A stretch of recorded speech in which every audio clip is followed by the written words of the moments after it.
And I remember after the film released and was a success, he took a long trip and he went, in fact, to the mountains. And he came back and the germ of Brahamastra was in a sense born then.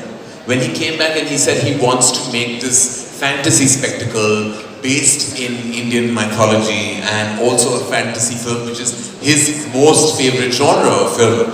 And from then onwards, we've been hearing about the story of Brahamastra.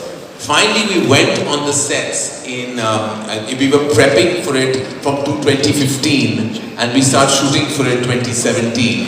So it's been a really long journey. So when the film finally released on the 9th of September 2022, I felt it was an entire decade that had taken a full circle and finally come into cinema hall. So for us, it was like much more a labor of love and a product of passion than just a commercial outing. For us, it was so much more than anything and we're very grateful for the box office, we're very grateful for the love, we're grateful for the feedback. We know the strengths, we know the weaknesses, we've studied it all. But more than anything else, we're grateful that there were a strong bunch of people who really held through these 7 years. There are literally some people who have been from day one for him.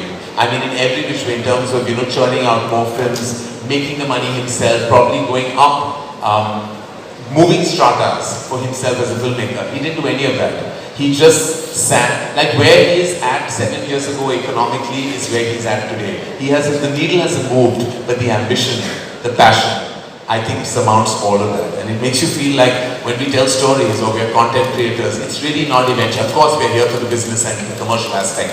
But the passion to me is far more important than anything else. And he has more passion than I've seen in anybody else. Yeah. You say these things are a joke and I'll be trolled for the next remaining. It's a joke! It's a joke! And I'm like, please don't troll me about this now. I'm done with receiving trolls for various other things. Sorry.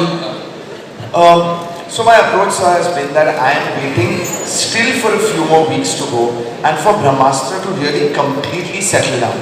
It was such a new beast in the jungle, such a new kind of film that, oftentimes when you go to watch a film for the first time, as much as you are commenting on what's in the film, you're also commenting on what is not in the film, what you imagine to be in the film, what the film is missing, instead of just accepting it for what it is.